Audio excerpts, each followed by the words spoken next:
একসময় যে জনপদে দিগন্ত জোড়া মাঠে ছিল ধানের দুলুনি, এখন সেখানে লাল সবুজের মায়াবী আভা। তপ্ত রোদে ঝলসানো ফসলের মাঠে এখন সাফল্যর মিষ্টি গল্প।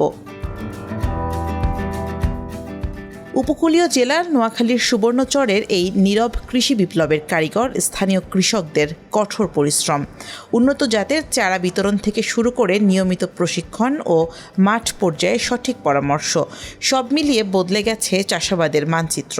উপজেলা কৃষি অফিসারের মাধ্যমে এই চারাগুলো আমি সংগ্রহ করে এখন এটা চাষ করছি। এটা খুবই লাভবান। যে ধান থেকে এটা একটু পরিশ্রম আছে, আবার এখানে লাভবানও বেশি আছে।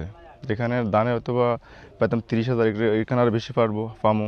জমিনগুলো নতুন, ফসলগুলা করছি যে 1 লাখ টাকা খরচ হয়েছে, এখন বেচা কিনা 2 লাখ টাকার মতন বিক্রি হবে।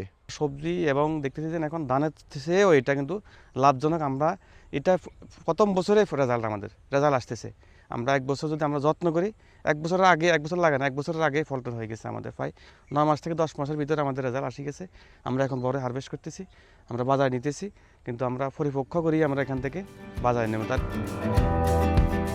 উপকূলীয় এই অঞ্চলের চিরচেনা শত্রু লোনা মাটি আর প্রকৃতির খামখেয়ালি অনাবৃষ্টি, এসব কারণে ধান চাষে বারবার লোকসানের মুখে পড়তে হয় স্থানীয় চাষিদের। তবে সময়ের বিবর্তনে সেই চিত্রে আমূল পরিবর্তন এসেছে।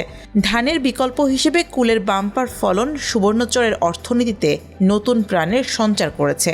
সরকারি পৃষ্ঠপোষকতা আর আধুনিক প্রযুক্তির ছোঁয়ায় এই জনপদ এখন কুল ভান্ডার হওয়ার পথে। এই জমিনে আমরা ধান চাষ করে অনুমানিক 20 থেকে 30,000 টাকা পাইতাম। এখন আমরা কুল চাষ করে 1.5 থেকে 2 লাখ টাকা পাইতেছি। ধানের চেয়ে অনেক ভালো লাভ হয়, খরচও বেশি তবে লাভও বেশি। এবছরে আশা করি অনেক লাভ হবে। উপজেলা কৃষি কর্মকর্তারা বলছেন 4 বছর আগে পরিকল্পিতভাবে এখানে কুল চাষের সূচনা হয়। ফলন ভালো ও লাভজনক হয়, কৃষকদের মধ্যেও আগ্রহ বেড়েছে। এই কুল সম্প্রসারণের জন্য আমরা কৃষকদেরকে প্রদর্শনী প্রদান এবং প্রদর্শনী বাবদ সার, কীটনাশক এবং প্রশিক্ষণ প্রদান করে থাকি এবং সময়ে সময়ে মাঠে উদ্ভাবিত কৃষকের রোগবালাই পোকামাকড় সংক্রান্ত সমস্যাগুলোর সমাধান দিয়ে কৃষকের পাশে থেকে কাজ করে যাচ্ছে। আপনারা দেখতে পাচ্ছেন যে আমাদের বর্তমানে গাছে যে কুলগুলো রয়েছে এগুলোর বাড়তে অত্যন্ত সন্তোষজনক অবস্থা রয়েছে এবং আমাদের এই সুবর্ণচর উৎপাদিত কুলের বাজারজাতকরণ শুরু হয়েছে। চলতি বছর সুবর্ণচরের 2200 শতক জমিতে কুল চাষ করেছেন স্থানীয় চাষিরা।